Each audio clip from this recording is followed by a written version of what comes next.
All right. Hello. Welcome back, everyone. Guys, this is our second time filming. I'm excited. Make your surprise face again. Very cute. Look at that. I wish I knew how to edit so I could just zoom in. Yeah. Add glitter. Slowly zoom in on that terrifying face. Yes. But welcome back to the Midnight Memo. Welcome back to the Midnight Memo.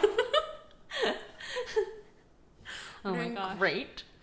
I think we're diving into the delusional hour. Yeah. It's actually dark out this time, so. Which is saying something, because Washington sun does not set right now in peak summer until like 9:30. Start setting at like a crisp 9:30, which is great and bad for my sleep schedule. I mean, not that it already wasn't in shambles, but it just really fuels it. Because then the sun goes down at like 9:30, and I'm like, okay, like I should start thinking. I see the sun going down, and I'm like, I should start thinking about dinner. Then I look at the clock, and it's like 10 p.m., and I'm like, I should, if I was a good worker and shit like that, I should be getting ready for bed or something for my 9 to 5, but do not do that. Will not do that for a while. Yeah, similar. I was traveling for work this past, what's time? What week is it? 2 weeks? I was traveling for work at some point recently. At an undisclosed time. And so because we're on West Coast time, and then my client where we were traveling to was on the East Coast. And so already, I was getting up earlier, but my body hadn't adjusted. My body hadn't adjusted to the new schedule yet. And so they were still, a lot of people on my team are still East Coast Central time. So they're like, oh, it's just a 1 hour adjustment, not adjustment at all. Yeah. And I was like, listen, I am not hungry yet. And then you're not hungry when you wake up in general though. Claire is a psychopath and doesn't eat breakfast. I mean, I think that there are a lot of people out there who don't eat breakfast. And that's not, breakfast is the most important meal of the day. I mean, technically the first time you eat is a breakfast. So. And I abide by that because my first meal always has to be breakfast food. Or not always has to, but I don't care what time I start eating. If it's not breakfast food, I'm a little upsetty spaghetti about it. Mm-hmm. My days off.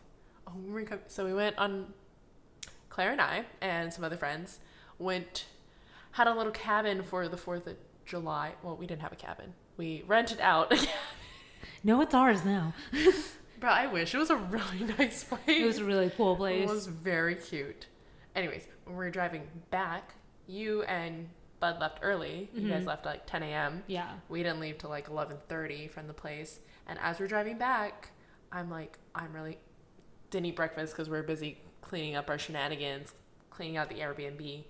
And so I was like, I'm hungry driving back. So me and Gabber, he's frantically looking up in the passenger seat, places to get food, blah, blah, blah. Especially, we went out in, rural Washington, so there was not much around. Yeah, few and far in between of places to kind of get food, especially a drive-through.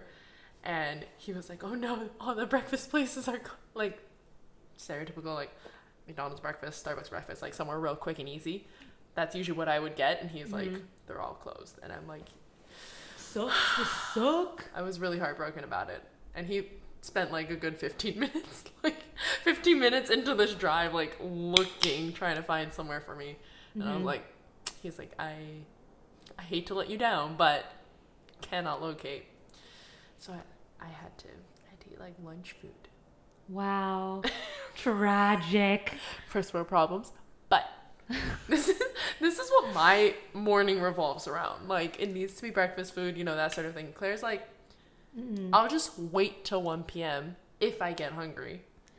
But even growing up, I was never the type of person who was I need breakfast food. Growing up, I didn't like breakfast food at all. And do you like breakfast food now though? It's not my favorite, no. Okay. I mean, I like bagels, but Claire's first word was bagels. For fun fact, That's if anyone true. wants to know. Yes. Every time someone says the word bagel, that's the first thought in my head. Aw. You're welcome. That's so cute. Thank you. This is how much I love her. Yeah, I mean, I do like bagels still, but even I think like elementary school and stuff growing up, I wouldn't ever eat breakfast foods. Like I would just have leftovers from the night before. Interesting. Yeah. My dad would usually do that. And I was like, how? You delinquent. Yeah, everyone's eating breakfast food in the morning and I'm just over there eating reheated pasta. Yeah, like, exactly. I was like, how can you do that? like so. I don't know. Yeah. It's like, But I don't know. I still do that. To me, the vibes are just like my day. The vibes are off if I don't have some form of like stereotypical breakfast food. I don't care like if it's a piece of toast or something. Like it has to be. Or my days. Do you like regular toast or like cinnamon toast? Regular toast. Cool. Not that I don't like cinnamon toast, but I think if I first association toast is regular toast. Yeah. I see. Yeah. Yeah. Oh, fun fact. I mean, not really. It could be considered a loose fun fact. It's a fact. Okay. Okay. My manager, my team at work, we do a question of the day every single day in our chat. Oh wait, that's kind of cute. Yeah, it's really cute. And they're my team had a monthly Wordle. Everyone was competing for Wordle. It got very aggressive. Did you know that there are Wordles that are more than, what is it, like the allotted 5 letters? There's like Wordles that are 8 letters long. I feel like that'd be so much harder. I don't know. I don't completely know, but in the Wordle chat they were talking about like, oh, are you in hard mode? And I was like, there's hard like Wordle intensifies. Exactly. And then they're competing on that, and I was like, sir, I'm just trying to get a 4-letter average here. Please calm down. Anyway. Oh, and then the loser of the tournament gets a spoon.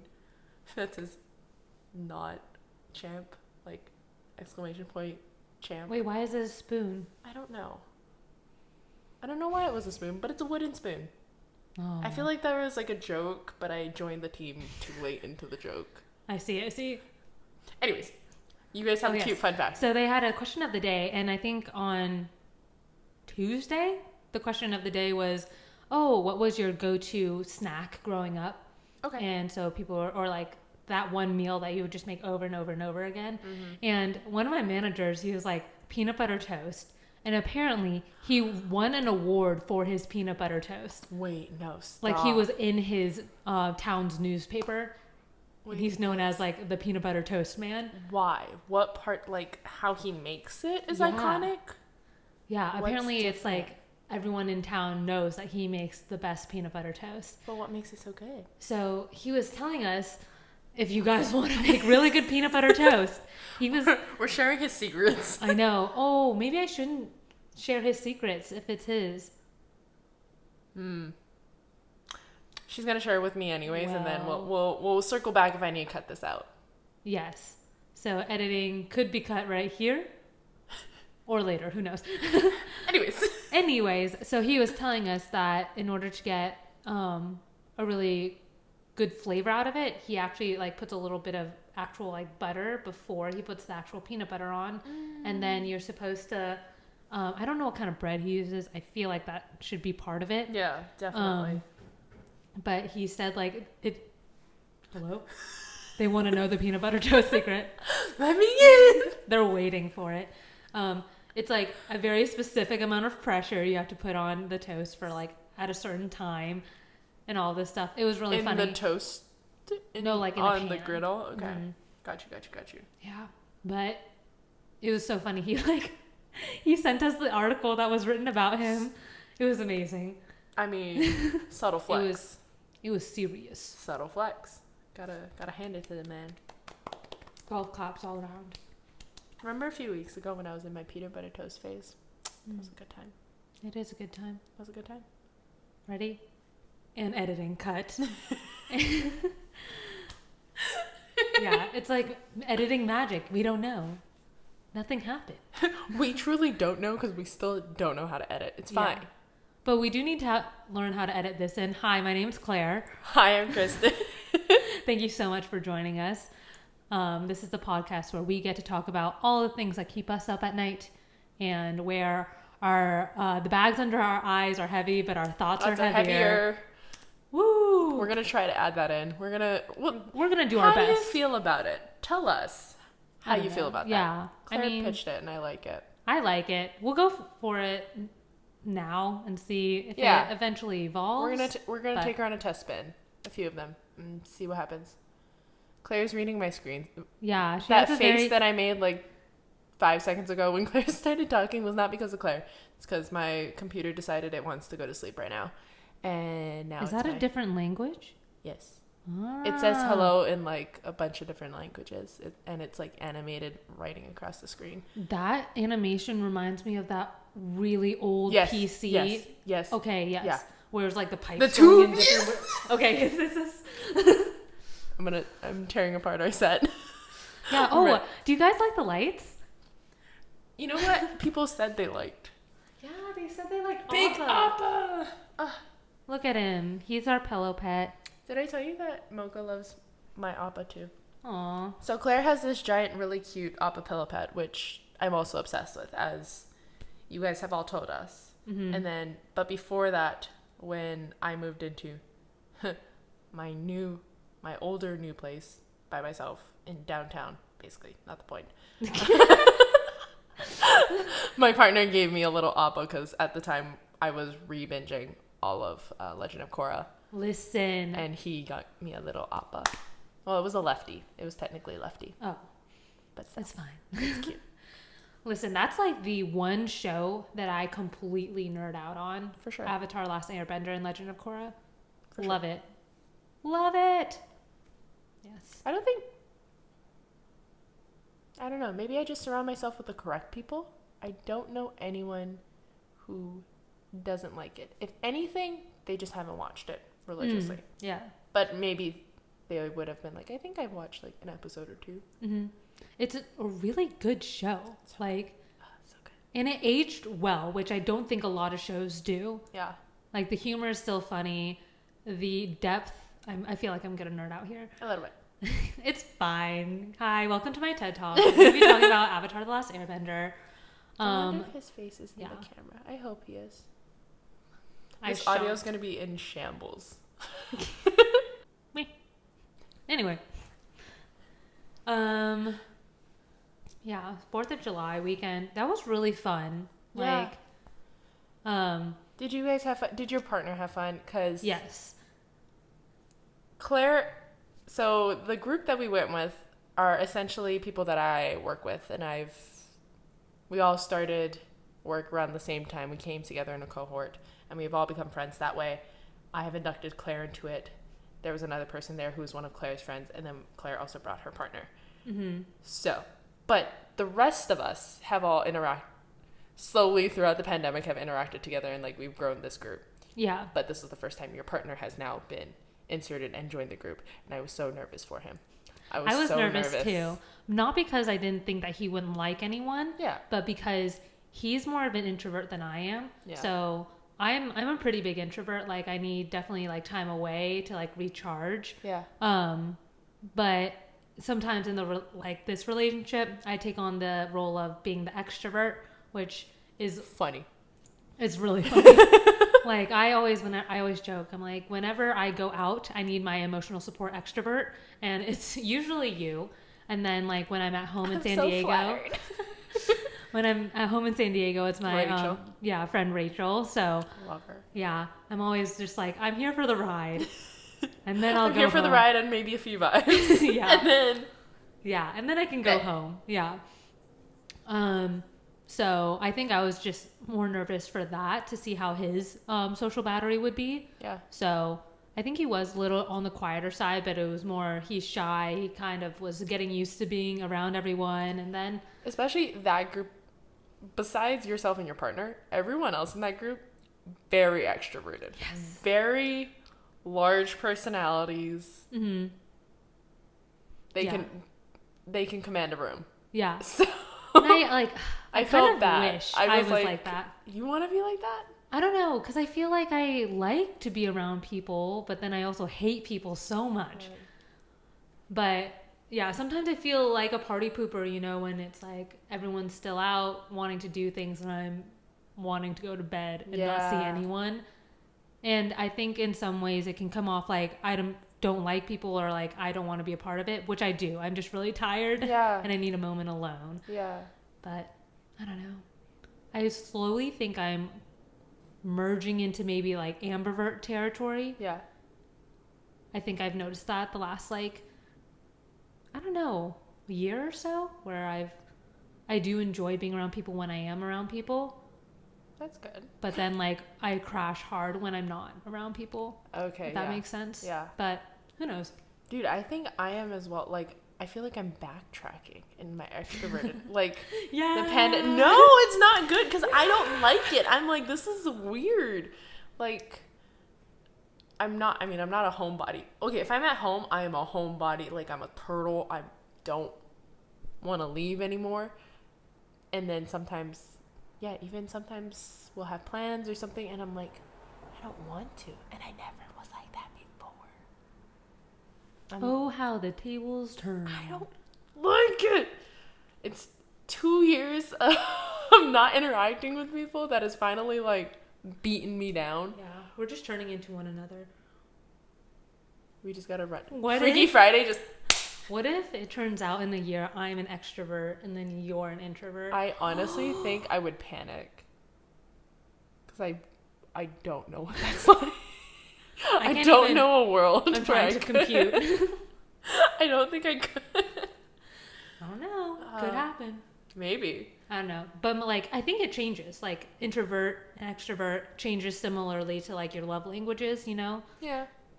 Because, I mean, I was talking to my mom and she was like, yeah, I've recently realized that I don't like people as much as I thought I did. And I was like, welcome to reality. No, literally. I was literally having the same conversation with my partner. I was like, I mean, I joke about it all the time that I hate people, but I'm an extrovert. Like, I recharge being around people, usually, before. I don't know. Big question mark now. Mm-hmm. But I hate people. Like, I hate strangers. I hate people I don't know. Like, That's people, fair. I love people, but when they're my people. Mm-hmm. Everyone else, I'm respectfully could give two shits about you. Mm-hmm. But at the same time, I'm like, I want to give people the benefit of the doubt. Like, I want to help strangers. Like, I want to let you merge into my lane. But then if you take 10,000 years, then I'm like, now you're dead to me. I don't know. I don't know how I feel about people. Mm-hmm. I feel both. Yeah, I really don't like people. But I also feel like, I don't know, social interactions with strangers can be so weird because, like, I definitely have an RBF.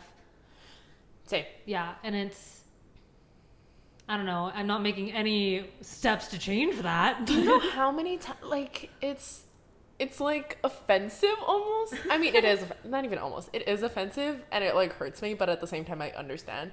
Where like, do you know how many people that I have either gotten to know or have become really close friends, just people meeting me in general, and I would say 80 to 90% of them, once we develop a friendship or a relationship where they do feel comfortable to tell me this, they always tell me, you know, I thought you were a real bitch when I first met you.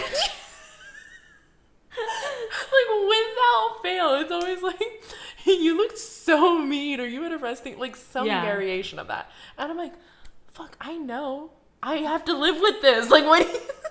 You're like, yeah. Oh, it's like that one audio too where it's like, you know, when I first met you, I thought you were a bitch. And you're like, and what changed? You're like, nothing. I still think you're a bitch, but I've just learned to accept that. Or like something like that. 100%. Mm-hmm. That's literally me. That's what I get from, like, that is literally what they tell me. And I'm like, well, that's not, like, thanks for changing your mind, I guess. Yeah. I don't know. You're like, welcome. So now that we have video going with our audio, this may expose me. Because I feel like I laugh a lot on our podcast because I think shit's funny and I think we're hilarious. But then they're going to see my RBF and they're going to be like, this girl's going from 100 to 0 real quick. I know. Should we? Okay, RBF. I can't do it in command. I want to laugh. Listen. It's fine. It's fine. Whatever. Jinx. Fuck. You didn't say the rest of it. You owe me stuff. Yeah. whatever I want. Ha ha ha. Ooh, maybe we shouldn't put that on the record because then Bud will have another jinx against you. No, that means I get to add 100 to his. Oh, okay. Claire's in a jinx war with her partner. Listen. Where so apparently, Okay, minus 100 for him if you get it. Yeah, and plus 1 for him if he does. It's very... Here's the thing. I don't Unfair? Is that what you're going to say? Unfair? Because it is. Touching people's feet. Okay, you need to backtrack.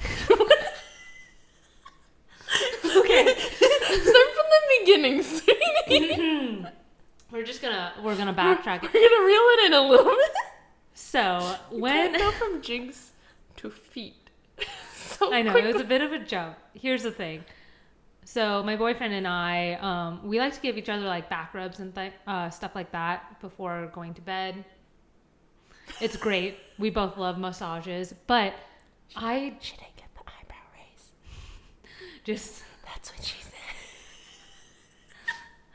Oh my goodness, yes. It's great for both of us because we get massages. However, I don't like giving foot rubs because I don't like touching other people's feet. Fair. I think it's pretty normal. But he doesn't mind it and he'll like give me foot rubs and stuff, but I say I will never return the favor, and I'm setting this I've set the expectation. Said this before. Yeah. I've set the expectation. I don't like touching people's feet. I'm not going to give you a foot rub. Right. So don't expect that from me, kind of a situation. But then we kind of turned it into a joke where he's like, okay, if I get 100 jinx, then you have to give me a foot rub.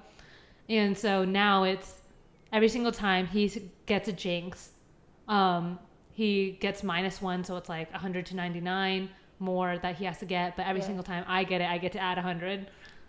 So what we're getting is Claire's a very fair girlfriend. Listen, this is payback for the patriarchy. We have to take the wins where we can.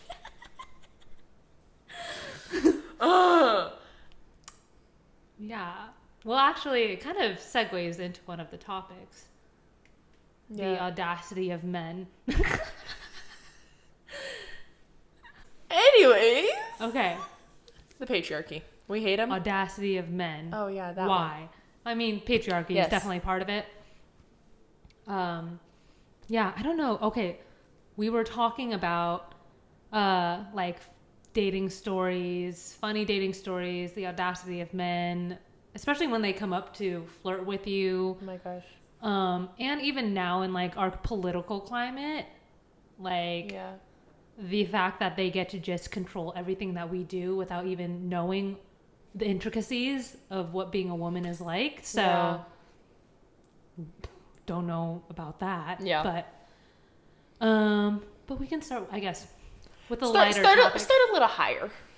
Higher, okay. A higher note, a little What's less. the first thing you notice about a man? The audacity.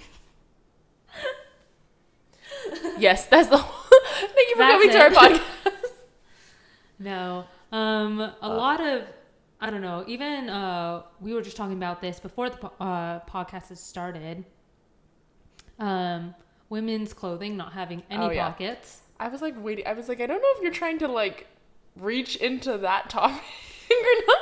I kept waiting. I was like, okay, is she gonna talk about it? Is she not? Okay. Pockets. Anyways, pockets are power. Yeah. Because women don't have pockets, which is insane. Okay. I don't understand that at all. And then, so we were talking about this over this weekend. That's why this came up earlier. Yes. And his horn keeps. Anyway. That's what she said. That was also a theme from this past weekend, so sorry. I'm not.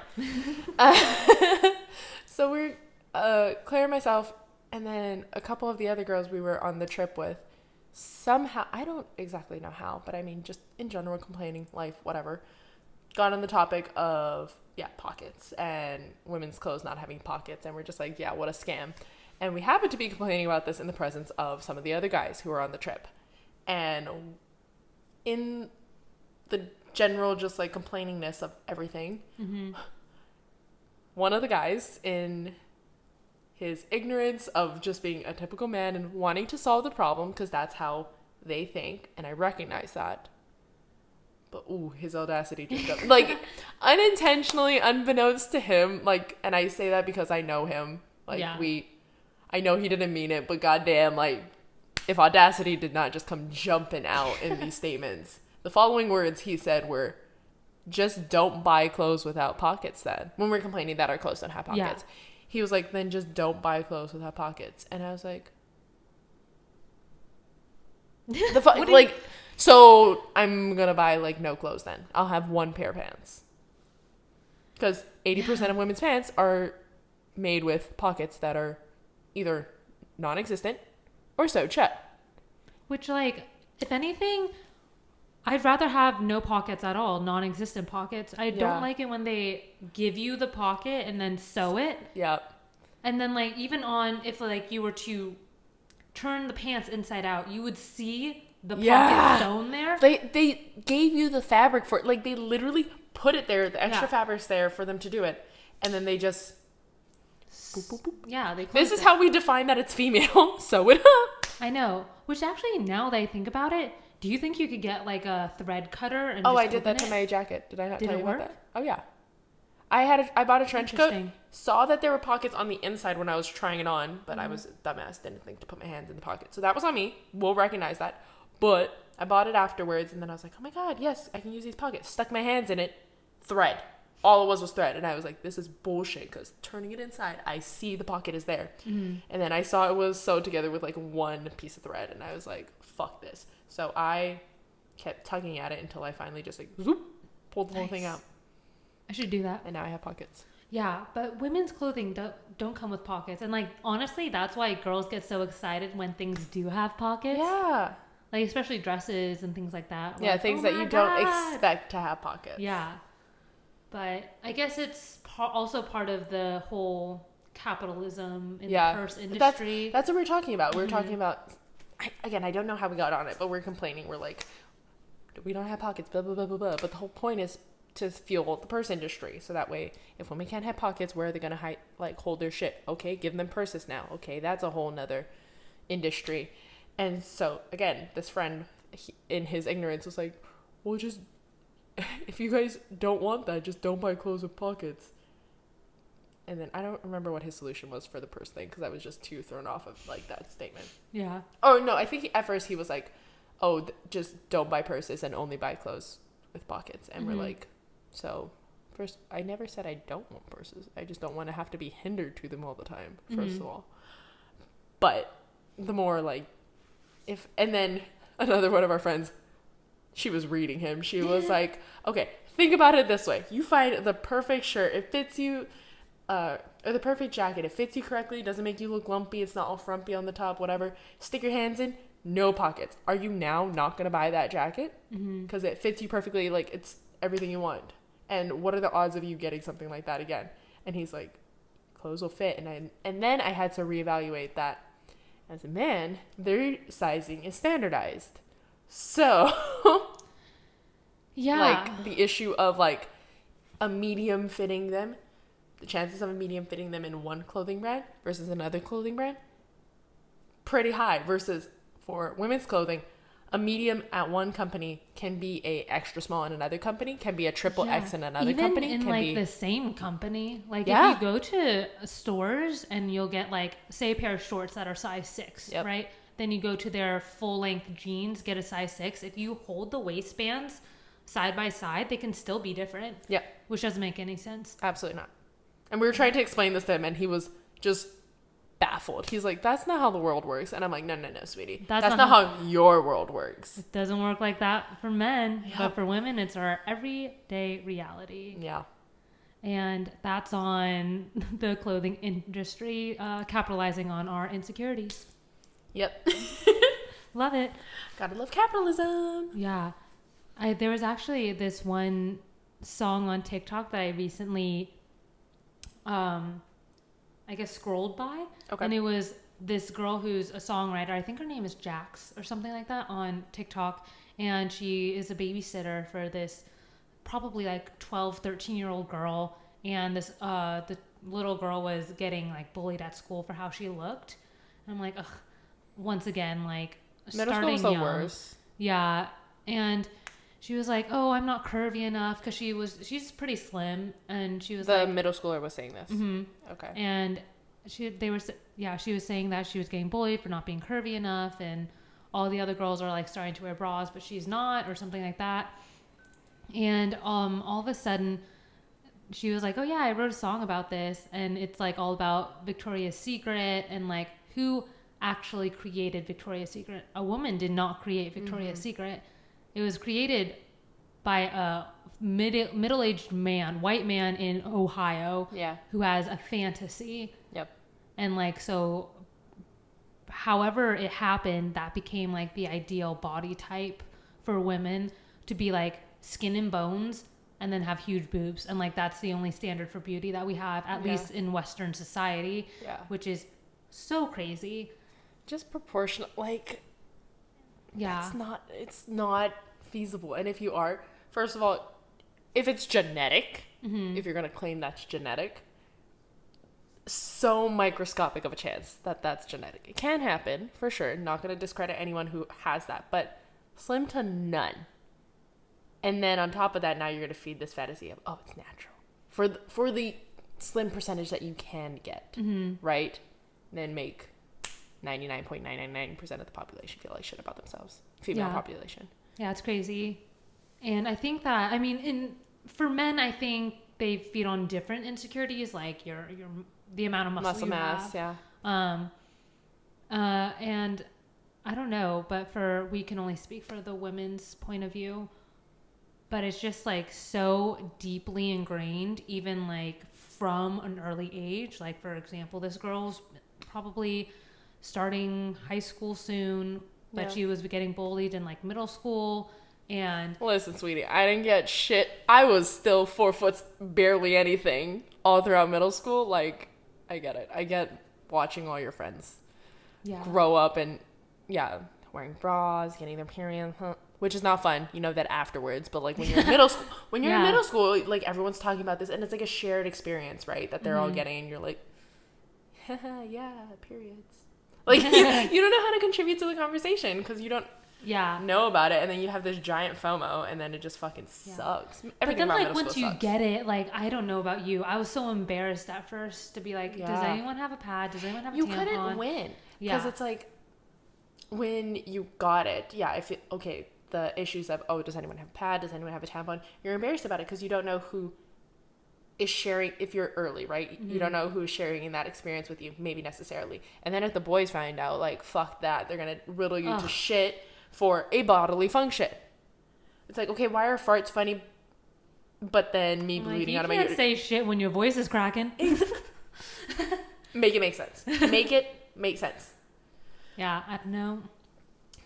But then they'll also tease you if you don't have your period. Like, if they're like, you get to the point where now, okay, most of the girls have it. And then they're going to be like, oh, you haven't got your period. Oh, you're flat chested or like whatever. Because you haven't reached that womanhood. It's like, okay, you can't win.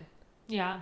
It's either you don't have it, sucks to suck because everyone else has it. Or if you have it, but no one else does, then it's like, oh, you're a freak. Yeah. And even like in high school and stuff, when you're getting made fun of or bullied for like how your body looks or like what you're wearing, it's like, why is it always girls who get dress coded for that stuff? Yeah. You know, like, why is it cover your shoulders and not stop being a creep? Like, why would my shoulders turn you on situation? Yeah. And half the time, I mean, at least in my school, you know, all the girls would want to wear the crop tops, shorts, whatever. Like, do you. Whatever makes you comfortable, do it. And these guys would wear jeans that are sagging, like, at their thighs. Their full asses out. Yeah. And no one would ever... Yeah. Like, the worst they would get would be, like, pull your pants up. Yeah. But, like, for girls, if their their tank top strap was a little too thin, then they'd be like, you got to cover that. Yeah. That's not okay. Like... What do you mean? And have you ever... There was this... Oh, what was I watching? I was watching a TV show, and it was talking about that, like, dress coding and stuff like that. It was the point of view... The main character happened to be a teacher at, I think, a high school. So it was talking about those issues and that sort of a thing. And one of the conversation around that was also how it targets bigger girls usually, because this bigger student was talking about like how the dress code is unfair, and she's like, I'll be wearing the same tank top as another girl is, but because she's skinny, it's not seen as exposing, like showing off skin, just because it happens to proportionally cover more of her shoulders than it does on me, because I'm larger chested, I'm a little bit bigger, that sort of a thing. So I being this bigger student, get carded, get in trouble, get sent to the principals all the time. Yeah. And I'll be standing next to a girl who's wearing the same thing or even less, if you're actually going to go by the dress code standards. Yeah. And I was like, that's so interesting. Like, so we can't win based off of what we wear. And then additionally, there's even more profiling. Yeah. Within it's so stupid. And it's all, the whole system is based off of like the male gaze. Yeah, absolutely. And it's, oh my God, whenever it's a guy teacher who dress codes the girl, I'm like, how is that not an issue? Yeah. Like, and then additionally, right, as superintendent, principal, teacher, whoever the male authority figure is, where you are being told by your superiors that you need to instantiate, you need to uphold this dress code. Now you are telling these men to look for that, inadvertently or not. Yeah. Like, now they're part of their job responsibility, their job description is to dress code these girls and profile and look out for, oh, is your skirt too short? You're further pushing the issue into society. Yeah. Like, it's to be said whether or not this was an issue in each of these individuals' heads beforehand. We're not even going to touch that. But now you are reinstantiating, you are training them, you're building in that bias into them as additionally. Yeah. Which is just like, why? I don't know. It's so stupid. How does that make sense? It doesn't make it make sense. The math ain't mathin'. The math ain't mathin'. No. But. Dude, I was a rebel in. Can we keep going? Yeah. Okay. I was a rebel in elementary school. Yeah? I said, yeah, because I was talking to my partner about this the other day. I gave zero shits. Like, yes, there was a dress code. Not like I was dressing Scandi or anything like that, but I think our dress code in elementary school, which also, you're going to have a dress code for elementary schools. Like, if you're looking at a kindergartner who's wearing a tank top, something's wrong with you. Yeah. Like, deeply.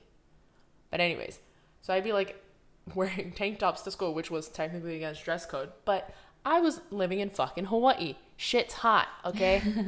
Like, of course I'm gonna wear a fucking tank top and shorts. Yeah. Like, the fuck.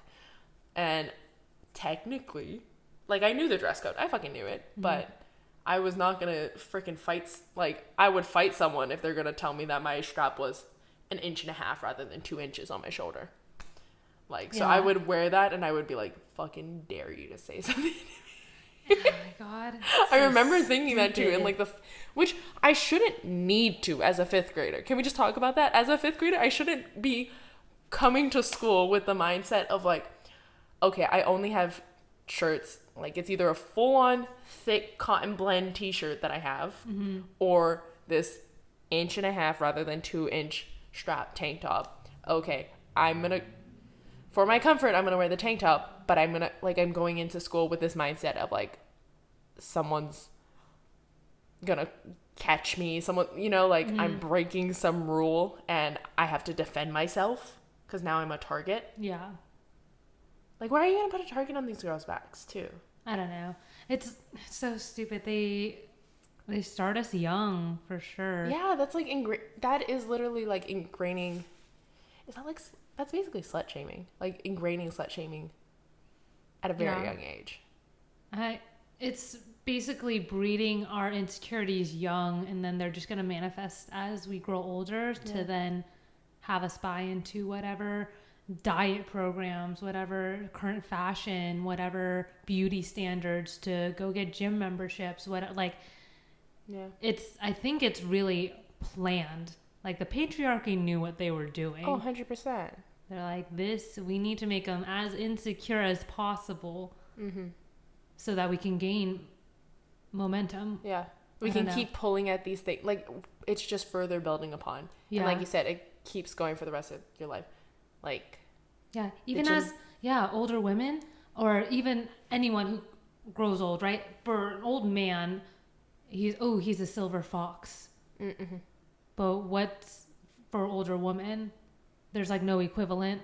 Yeah. There's just like, you need to get old. More. Yeah, you need to get more Botox. You need to get you need to keep looking good for everyone. Even though men can go half bald and have huge beer bellies and whatnot, and be like, he has a great personality.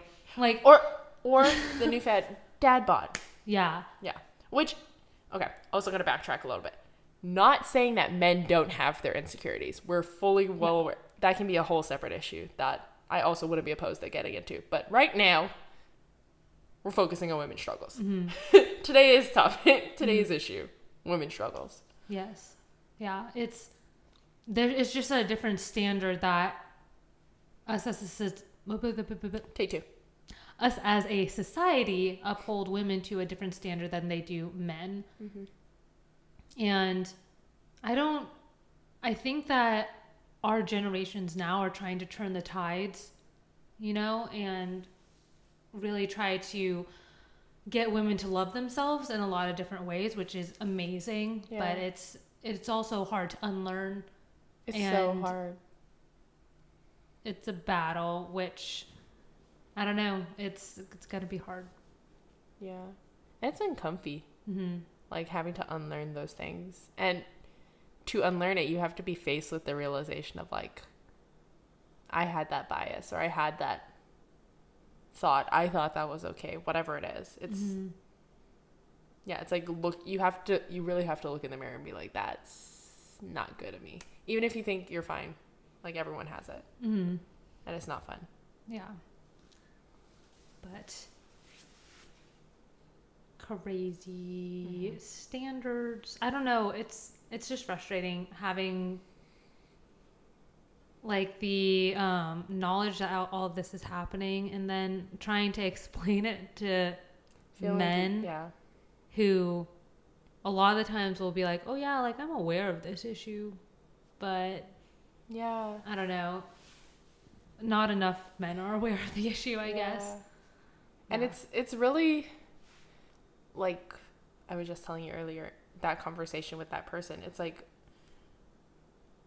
being a woman, knowing about these issues. Yeah, we complain about it. We complain about it to each other. And we can try our best. I don't know. And maybe this is me just feeling, whoa, pity is me. But like, there's only so much we can do because the system is already built against us, unless we have like statistically not true that women make up 50% of society, but for even Steven's purposes, let's say that it's 50% of the population that's getting affected by this. Say 80% or of the people who are in charge of those policies and pushing it downwards are men. So it's like, okay, we can complain about it down here all we want, but we're not the ones who are making the final decisions. Yeah. So like the friend who made the comment about, oh, just don't buy clothes without pockets. It's like, okay, and then what? I'm left with no clothes. Yeah. Like, yes, but there's a bigger issue here. Like, me as an individual boycotting all clothes without pockets, not going to get me very far. Yeah, not at all. Because ultimately there's still enough people who will buy the clothes without pockets that I don't know where I was going with this. But yeah. I mean, I think I know where you're going with it. And this, I mean, now kind of transitioning into more like of a serious topic for our political climate. We have people as a part of our Senate that are making all of these decisions, and they're part of the Republican Party, which the Republican Party hasn't had a popular vote in years. Yeah. So I don't know why they're representing the majority of our country. Because, I mean, as you touched on, women actually make up more than 50% of the U.S. population. So the majority of the U.S. is going to be affected by the current laws that they're overturning. And even now they're trying to attack other marginalized societies of people, like the LGBTQIA community, alphabet mafia, if you will. they're going to be under attack very soon, if not they are right now. Yeah. And soon, even interracial marriage can be at jeopardy for like the laws that they want to pass. And so most of the people who are on our Senate now, I think with the exception of two, are all men who are making the decision for women. And it makes no sense to me that they have a say over what we want to do as women with our bodies if they've never had to experience what we have to experience. Yeah. Like, say one day a law was passed saying like, you are no longer allowed to have vasectomies. You're no longer allowed to have intercourse with women. You are no longer, like, unless you are married, you like all these different laws come out. Then men would be like, what? That's not fair. Why do I have to be, or why do I have to be forced to not have a vasectomy? Or why should I listen to you guys if I want to like go sleep with someone? Like, yeah, now you get it. It's not that you're going to do it, but it's like, why would you take that right away from me? It's what I want to do. But I remember a side tangent now. Yes. Now I'm going to bring it back a little later after Claire has done a beautiful job of bringing very serious topics to light. So I was telling Claire that I'm watching this TV show Under the Banner of Heaven starring Andrew Garfield, which if you guys haven't watched it so far, it's very addictive. We're only on episode 2 and I'm addicted. Basically, it talks about there is this little town in Utah, very popular LDS church community. That's not quite the point here, but and there's a crime that goes down and happens to be centered around like this family that happens to be like Mormon royalty in that town and community, and the things that happen there. One of the main people who are getting interviewed, so spoilers, just a tiny spoiler if you haven't watched it, but this line that was said by someone who happened to be Mormon in the show and was getting interviewed by the police at this moment really like stuck out to me, because I was like, what a warped sense of perception. The show is also based on a true story. I don't know if this line specifically obviously is true / how much it actually reflects the Mormon beliefs. So I'm going to put that disclaimer in because I don't know everything about Mormonism. But this character did say he was talking down about women and how in the Mormon faith, women are seen to basically just support their man. Like that's their whole role. That's what they're born, raised, and that's their purpose in life, is to support their man. And this person particularly has taken it an extra step further in his beliefs, whether that's personally or within his region wing of Mormonism. And he really just thinks women are basically dirt and does not, like they're basically just there. And he was just trash talking women, and he was like, women are, basically saying how they're unholy, just as an existence, unholy. And he said, oh gosh, I don't want to butcher this because it was so, like, when he said this, I literally had to like pause the show, and I needed I sat there in a full minute. My partner was laughing, well, not laughing, but he was like, are you okay? Like, you are very unwell after this man said this. He was saying how women abandon their virtue and disassociate from their holiness when they have a husband, so basically having sex with them, and how that makes them unholy at that point. Well, duh, but it's like, that's your husband. Like, that was the whole, he even like makes the disclaimer of like, women marry a man, abandon their virtue, and now they are lesser than, and then now they spend the rest of their lives in sin and blah blah blah, and which is like something that, yes, your kind of society has taught us of, like, yes, your virginity, your virtue being like this precious thing. Yeah. But then he took it a step further, that even when a woman, a Mormon woman in this case, decides to lose her virginity, which is also just a social construct, personally, whatever, we don't need to get into that. Yeah. Abandons her virginity and has sex with her husband, which is, in their religion, like, a religious, it's a ceremonial religious rite. Like, that's a sacred thing. That's what you're working towards. Yeah, that's literally the whole point in the religion, right? It's like to create get married, create a family, create a bond, and then carry that all the way to eternity. And he was like, sleeps. If your wife sleeps with you, which is how you have kids, which is also the whole point. Yeah. Now she's unholy. Now she's dirty. She's lesser than. And now they have goals and they have ambitions. And now they're going to grab at the universe. And now it's all about their goals and their virtues and what they want. And they become greedy. And he went down a rabbit hole. And I was like, what? I feel like that's called projection. And like, y'all need to watch this. This was already on episode 2 only, and I was fucking reeling. Interesting. I was like, I literally I paused it right there, and I had to I needed a minute to just trace what he was trying to say. But TLDR, basically he's saying that women give up their virtue, get defiled by their husband, and now they are dirty and we want to get rid of them and they're not worth our time. But don't Is he single? No, he's married. Seven kids at this point. I know the bar's on the floor, but you gotta raise it up just a little bit. Oh my god. Yeah, he was going down like a train wreck. And I was like, that's terrifying. And he was saying how women, sex is all women can think about once they have it, blah, blah, blah. And I'm like, literally, bitch, let's get real for 2 seconds. Is that not... You're telling me as a teenage boy, that wasn't all you were fucking thinking about. And that's why, respectfully, disrespectfully, that's why you got married as early as you did. If we're going to shame for things like that. Yeah. Wasn't part of... Sure, okay, whatever. Part of your reasoning was, religious reasonings, that whole timeline that you're trying to work through in your religion. Sure. But... You mean to tell me not even at least 30% of it wasn't because you were motivated to get some boning in there?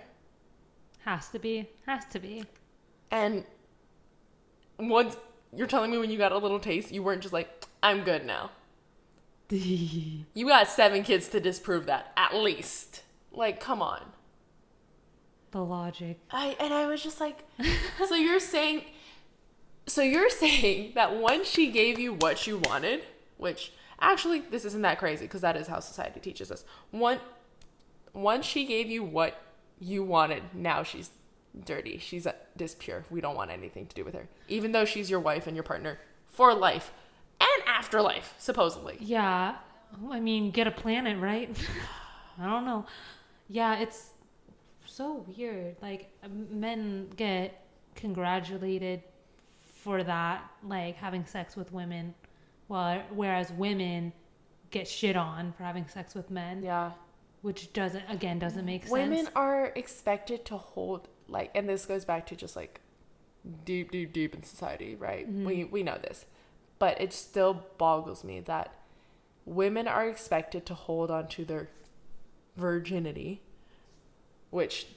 hate to break it to you, women's body do not change. Shit's a rubber band, okay? It's not gonna change between the first time and the last time. You won't know.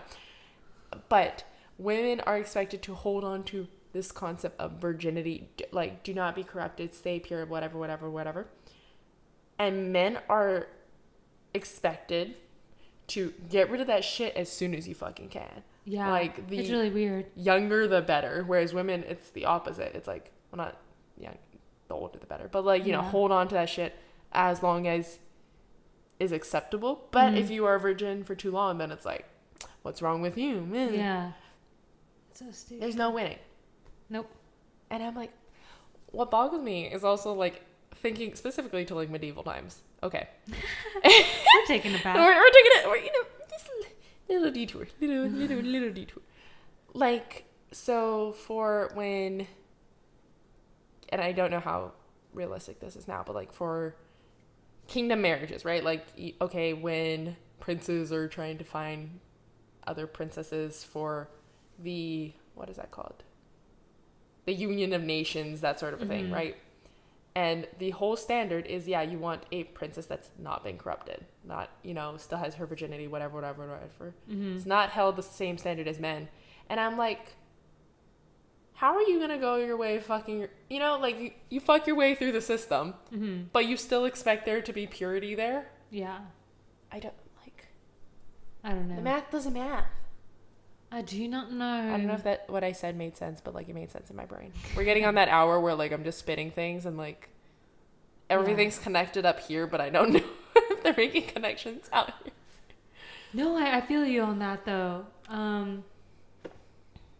Yeah. It's interesting though because so there is a really cool book called Who Cooked the Last Supper where it basically recants all of the important roles that women have had in our history and in our society and how it's still around, like why a lot of people are traditionally in the US when you shake someone's hand it's with your right hand. Now why is that? Because somewhere along the line we made it right-handedness, but I don't know why.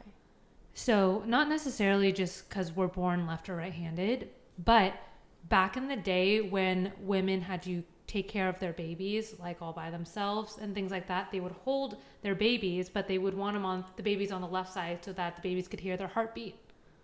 So that would only leave their right hand available to do other things. So that's how we started shaking our hands, people's hands right-handed rather than left-handed.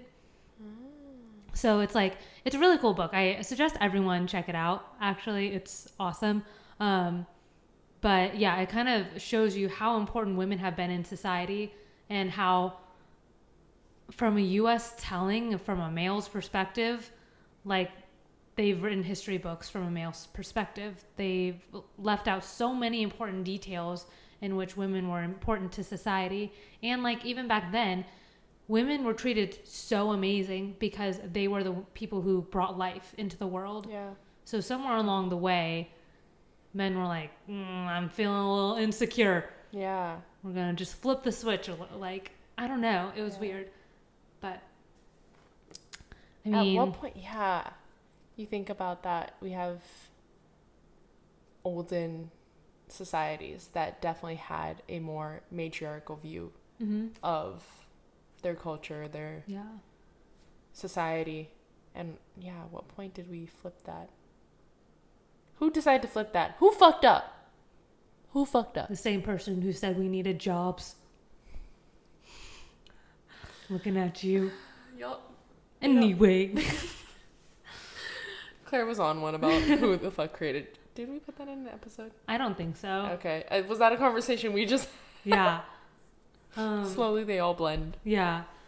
But completely separate topics of when men have audacities, which is always, however, especially when like on the dance floor in clubs when they just we went like you. All the way back to ancient society and we're bringing it all the way back to modern clubbing. You know, we have a range here.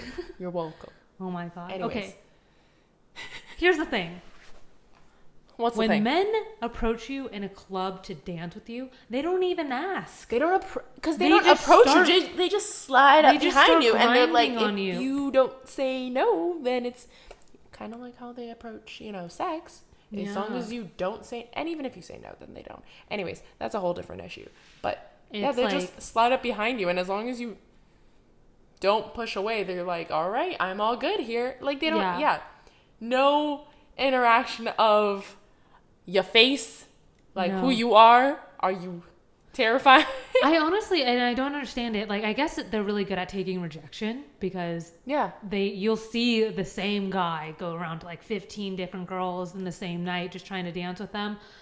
But it's like, why are you approaching in that way? Like, honestly, half the time, I think it's not even that you're ugly or whatever. No. It's just the fact that you just assume that you can just start dancing with us. Yeah. Like, there's no, hey, do you want to dance? Bare minimum. Like, that's all I would... And I get it's fucking hard to hear in a club, but if you, like, tap me on the shoulder, so much... You have a higher shot with me, personally. Yeah. And it's always like, okay, when guys hit on you in a bar, gross, disgusting, get away from me. Please, thank you. When girls hit on me in the bar, thank you so much. 100%. That's very flattering.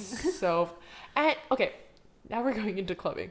But the I was talking about this with my partner kind of recently too. Like the camaraderie of I feel like the female species really thrives in the clubbing scene. We do. Because you will never find emotional support in humanity like you will in a club bathroom, in a club women's bathroom.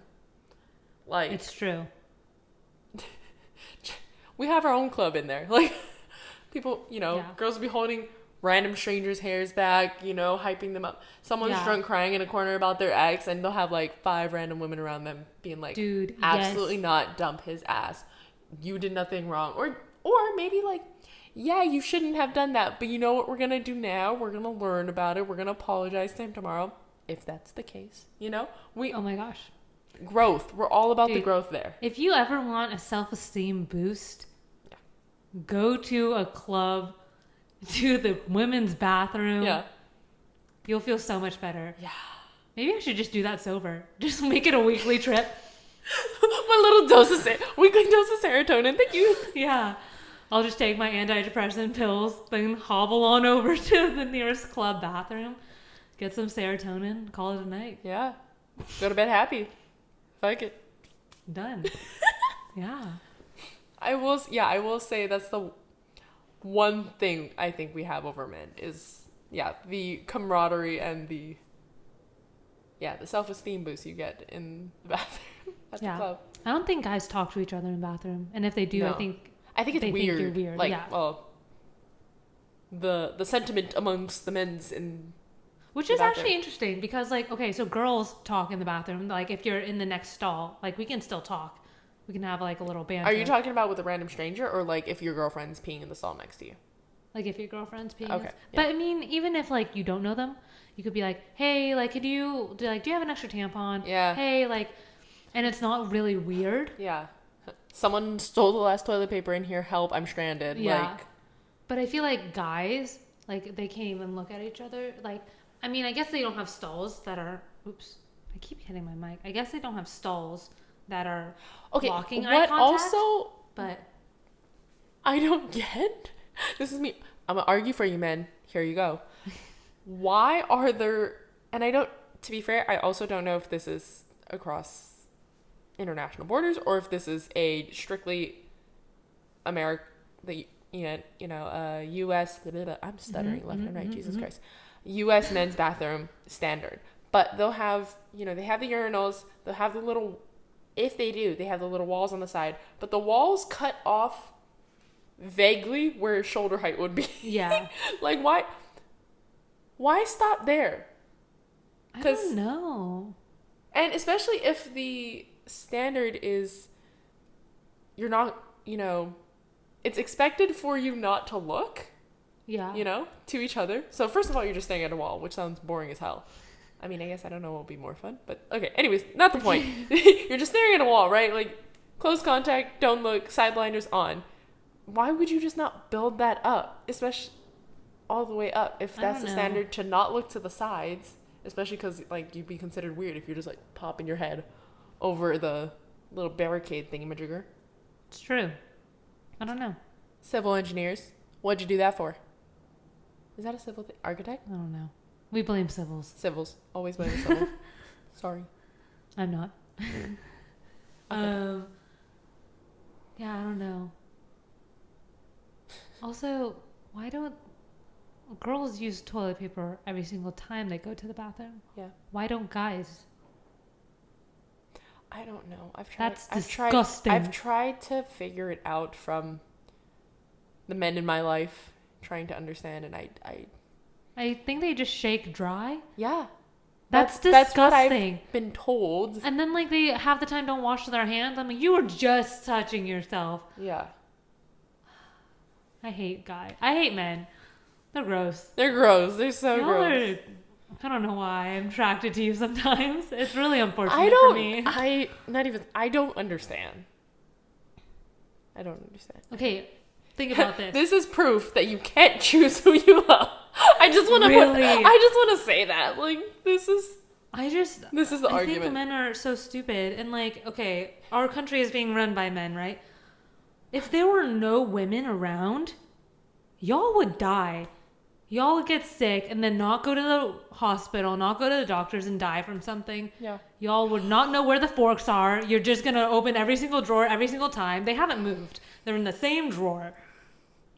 There's only 3 drawers in the kitchen. Figure it out. No, they'd open the first one, they'd open the second one, and they'd be like, fuck, it's not here, babe. They'd go buy new ones and then lose those too. 100%. 100%. But yes, as you were saying. Somewhere along that tangent, it brought me back to this TikTok that I saw. Where I do my research TikTok. Anyways, not the point.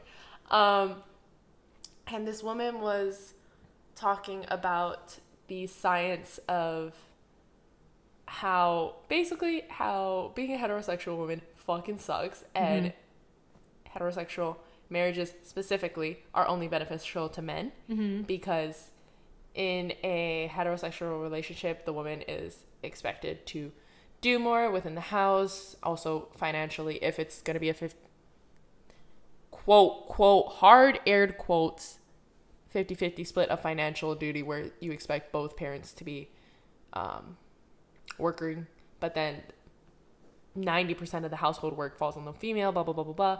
And then the physical health between the two partners, women's health will significantly go down if they are in a heterosexual relationship. Marriage specifically, I think, is what this study was in. Okay. Because they will ignore their stuff. They will ignore their symptoms, whatever, for the sake of betterment of the household, kind of a deal. It's how she explained it was, yeah, they'll ignore it and be like, okay, I can do that later. I need to clean. I need to do this. I need to work. I need to do other things. So women will ignore their own signs. Yeah. Whereas a man's health in a heterosexual marriage will significantly increase, because the woman is looking out and monitoring his symptoms, and it's like, hey, you coughed funny yesterday. You should go to a fucking doctor. And then step further, we'll book the fucking appointment for him. We'll, set it all up and be like, literally just show your fucking ass up. Yeah. To this doctor at this address at this time. That's all you gotta fucking do. But then they'll get lost and not ask for directions. Yes. And it's just like, and it's like basically showing like the disproportionate breakdown. Typically, I know someone's gonna come for me and be like, that's not always the case, man, whatever. But typically, statistically, like the disproportionate breakdown of how women take on more, they are still managing themselves, and now they are trying to manage and help out their partner, whereas the man is more self-centered of like, okay, what do I have to do? How do I need to get by? Oh, there's no clean plates. I'll clean the plate for myself. Yeah. Not about the rest of the family. Sorry, not sorry. And I was like, well, that fucking sucks.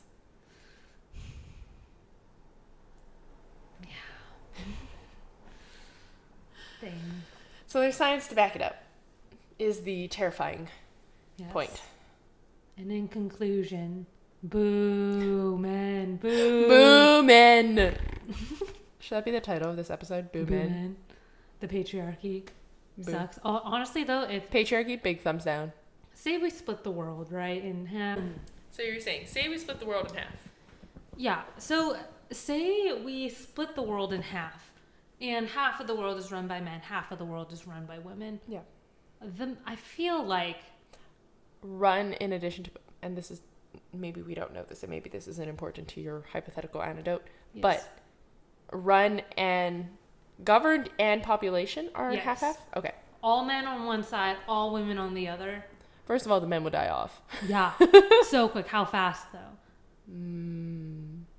I don't know.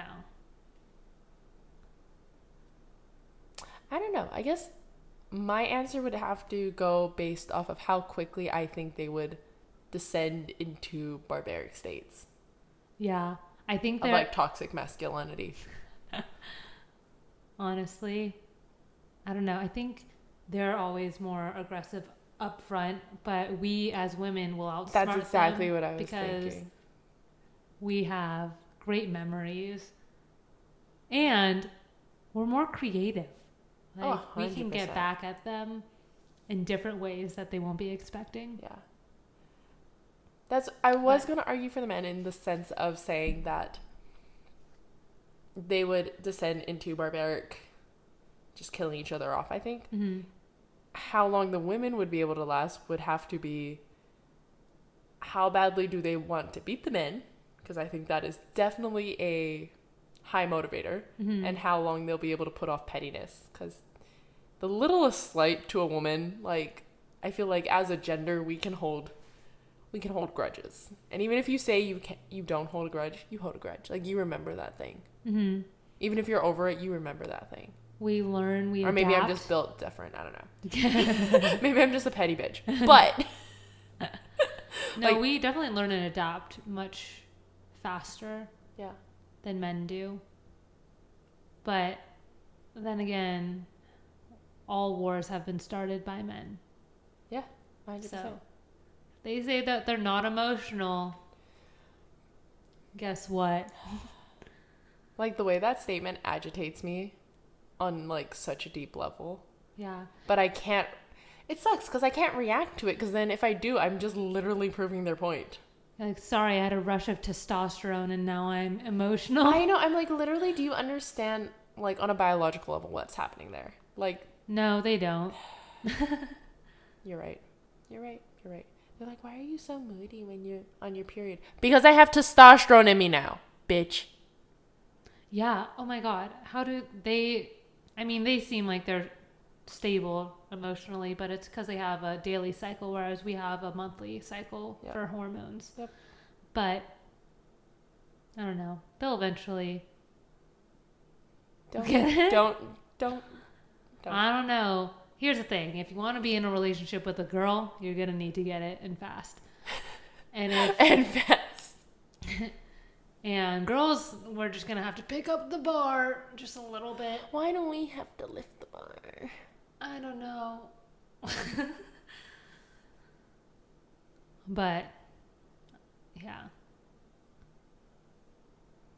Why do we have to lift the bar? I don't know. I can get a shovel and just keep digging further down. But then, like, then what? Yeah, it's already in the basement. Like, God. I can't wait until we actually can have children without men. I think we're close. I think we're close. I thought I saw we were close. Yeah. It's exciting. No more men. Boo. Boo. Boo, men. As two heterosexual women. Boo. It's fine. Jeez. However, what's the next topic we were going to talk about? Are there any other occasions in which you think of audacity in men? I'm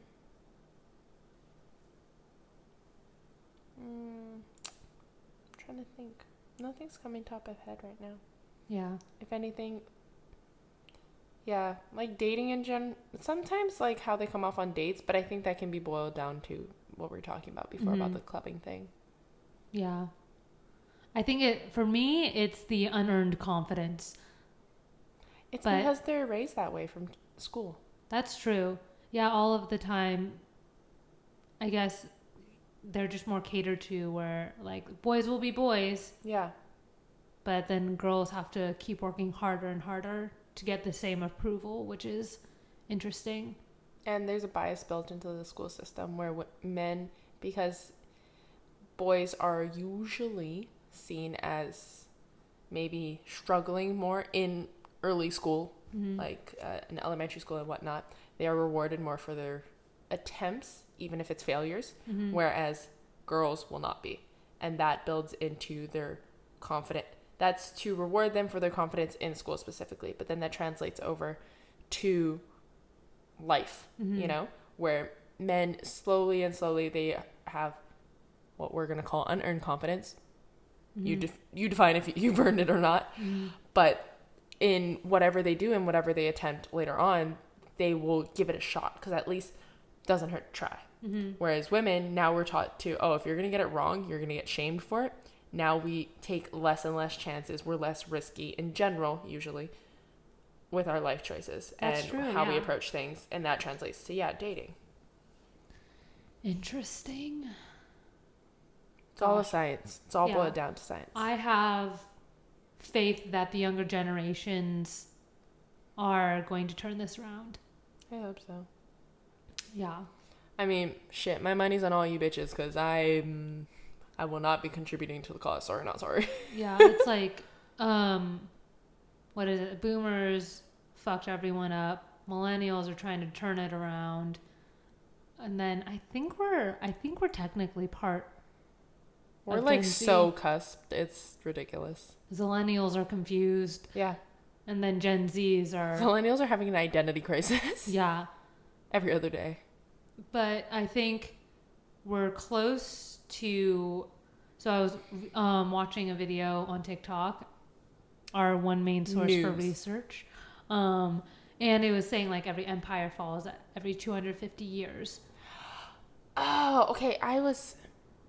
Okay, this makes sense. I was seeing quite a few TikToks about like when it's year 220, whatever, some number. And I was like, what the fuck is that? Okay, this makes sense now. So there was a video that was going around where girls like, it's been historically proven that every empire falls around 250 years, whether it be Aztecs or the different dynasties in China, like they're all around 250 years old before something extreme happens to their governing system and things change. Yeah. And in the USA, we're coming up on 250 years. Yeah. And as we see from a woman's point of view, from a person of color's point of view, from someone who's part of the alphabet mafia's point of view, anyone in a marginalized community, where it's now coming up on the time for us to shine and really make a change. And so I think I have faith in the generations that were raised by the Hunger Games. We can make a difference, and it's coming. So yeah, I love that, where it's like, why is the older generation so surprised that we're so rebellious? Bitches, I grew up on the Hunger Games. Yeah. And I'm like, yeah, that's true. And there was a couple other examples, but like Hunger Games is the one that struck with me. Like, but like I think in general, the media that we grew up with was definitely revolution, inspiring a revolution. Heavy. Yeah. Harry Potter, that's another one. Oh yeah. Talking like a lot of mainstream media that we were consuming was definitely had that what do you call it? I'm so blanking on the word. Moral, plot, theme. Theme feels correct. Yes. Yes, just yes. Yes. Yeah. So I don't know. I'm kind of excited for the newer generations to keep the momentum. Fingers crossed. Yeah. Yes. There's a lot of girls being born in my family too right now, so I'm like terrified for them a little bit, but I have hope. They better bring it. I know. Oh my gosh. Also, AOC is almost old enough to run for president. That's a weird thought. Which is amazing. Yeah. I don't know that she'll win. However, even her being a part of running is going to spark something amazing. So. Yeah, definitely.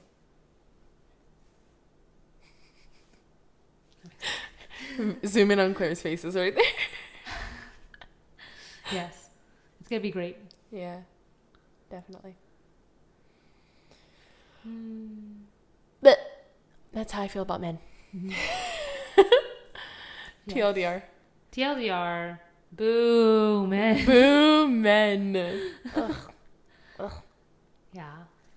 I don't think anything else I have on men. I mean, there probably are endless things, but we're painting in broad strokes, people. Yeah. I feel like we covered a lot. We covered a lot. Yeah. We got range in this one. Yeah, I thought we weren't gonna have enough, and so that's why I was ready to talk about. Claire had like flights. We can talk about that another time. Claire had like 4 things lined up, and she's like, "We can talk about the audacity of men, and then this, and then this, and then this," and I was like, "That first one's already a strong, like, already got range on it," and she's like, "Yeah, but we'll like, I don't know, yeah." You're like, I don't know if we'll have enough to talk about. And I was like, you obviously do not grasp the audacity of men and the ranges that has. As we've learned today. Aww. Full circle moment. Yeah. Alrighty. Well, thanks for joining us tonight on the Midnight Memo. Yeah. It's been fun. I'm super glad that we're getting to do videos now. Let us know if you like this little setup. It's very... Let us know if you like the setup besides the giant Appa pillow pet, because he got a lot of love in our last video snippet. Mm-hmm. Which it's deserved. I mean, yeah. It's earned. Good job. He's a cutie for surezies, but yeah. Besides him. Yeah. Should Or like, I don't know. I feel like, Oh, I was like, should he be the star of the show? Should he be our mascot? Instead of us, should we just have him? We're just gonna have it's a video of just a still of Appa for the whole thing in our audio in the background. Yeah. But I mean, this is still like, I just pulled this together very last minute. Like, it's cute. I like it. I was still setting it up when you came over. Yeah. But, and I was so helpful. I ate my dinner and watched Claire do this. Mm-hmm. Yeah. I think eventually we'll have a cute setup. We don't really know what we want to do with it yet. Yeah. But anyway. We're exploring. It's fine. Yeah. But thank you so much for listening. If you liked tonight's topic at all, let us know. You can reach out to us at the Midnight Memo on Instagram, TikTok, or email us themidnightmemo@gmail.com. Mm-hmm. I think we're gonna start a YouTube channel soon. Yeah, so this video may be hopefully up soonish. Yeah, and I think it's same name, the Midnight Memo. Mm-hmm. Don't forget. Just was gonna say, don't forget to check out that channel. We'll hopefully have a date soon. Mm-hmm. We're finagling things right now. But things are in the works. Like, we're also working on a website. Hopefully it'll be up relatively soon. I don't know. I'm going to give it a couple months. We're outsourcing. Yes, we're outsourcing some work. And yeah, don't forget to rate us and follow us on Spotify and Apple Podcasts or wherever you listen to your podcast so that you can know when the next episode is coming out. We drop a new episode every Tuesday. And I think that's it. Yeah. Yeah, that feels complete. Yeah. Good job. Yeah. I don't know how to do sign-offs. I feel so weird now that people can see me. I mean, we can just still do bye and then backflip off the couch. Gymnastics, not my top ability. Okay, now we're just doing weird things. Okay. Bye. Wait.